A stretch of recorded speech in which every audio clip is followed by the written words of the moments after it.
Wala pa to sa kalahati ng utang natin. Ako, 1 linggo na lang. Babalik na naman si Conan dito para maningil. Mababaliw na ako sa kakaisip kung saan tayo hahanap ng pambayad. Eh, Nay, ba't ba kasi lumaki ng ganito yung utang natin? Eh, paano? Natanggal ka mo sa trabaho? Ha? Ba?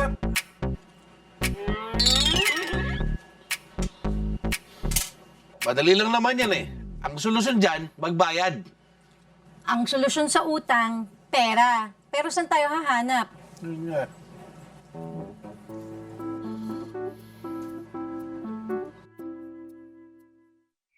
Pasok mga suki! Presyong Divisoria, 10-10, 20-30 at iba pa! Nice. Sisi, kahit kasi gawin ko yun, paulit-ulit, maubos yung voice ko, hindi pa rin sapat yung makikita natin dun, no, na money para kay Nay Sharon. Yeah, naisip ko nga sobrang laki nun. If only I have my Hermes bags, my Balenciaga trainers, we can sell them, diba? Yeah, also the Patek Philippe watches of Daddy and Panlilio jewelries ni Mommy. Kaso wala. Unless...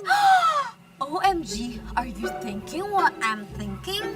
Yeah, we can do that. Since sa ulo natin yung mansion, makakalabas tayo ng mabilis, we can sneak in. OMG, we're gonna steal our own stuff to sell. Ooh, that's the next level of kahirapan na, no? Oh my gosh, we're officially magnanakaws. Nakawan natin yung sarili nating house, eh? At least madami tayong makukuha. Yeah, we're like super rich. Was super rich. Ano? Nanakawan niyo yung mansyon niyo? Yes, but it's not stealing. Because sa amin din naman yung mga gamit na kukunin namin eh.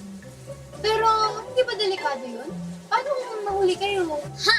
Hindi tayo mahuhuli kasi we have a plan. Teka, ano, kasama kami sa plano? Yes! I need your help. Teka. Eh, sa inyo madali yun. Kasi mayaman kayo at sabi nyo nga gamit nyo yun eh. Kaya parang di talaga kayo nagnanakaw. Eh, paano kung mahuli tayo? Paano kami? Don't worry, kami ang bahala sa inyo. Kailangan natin tong gawin. Para na rin kila Nanay Sharon at Tatay Gabi, di ba? Uy, sige na. Payag na kami. Halika! Oo.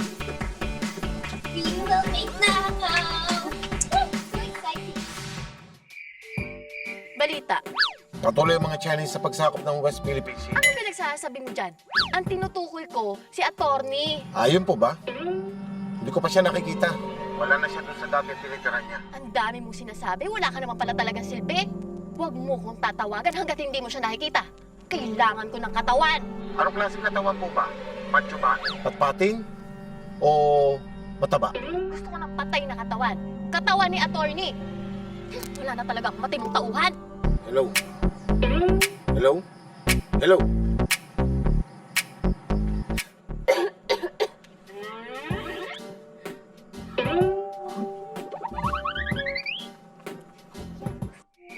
Mukhang magaling na ako, nurse. Baka pwedeng outpatient o kaya pwede na akong lumabas. Sir, as soon as masettle niyo po yung bill dito sa hospital at mapirmahan ng doktor niyo, yung release papers niyo po, pwede na po kayo lumabas. Nasaan ang bill? Ito. Grabe itong hospital na ito. Instant, ha? Nurse, nagsisikip yata ang dibdib ko. Yung nails ko nakakabigla. Ano to? Ako na bahala dyan, Attorney Lito. Basta, tulungan mo lang ako matulungan si Christina at Britney. Of course, gusto kong bumawi. Hindi ko lang alam kung paano. Magpa-party si Esmeralda sa mansyon. Kailangan ko pong mag-attend.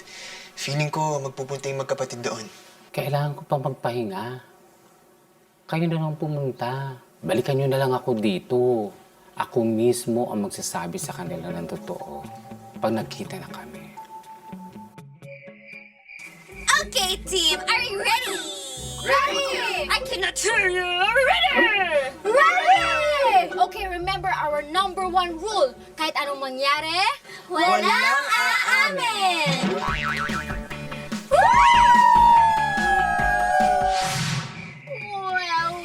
Well. Good evening, everyone. Maraming salamat sa pagpunta niyo rito. You really made me happy.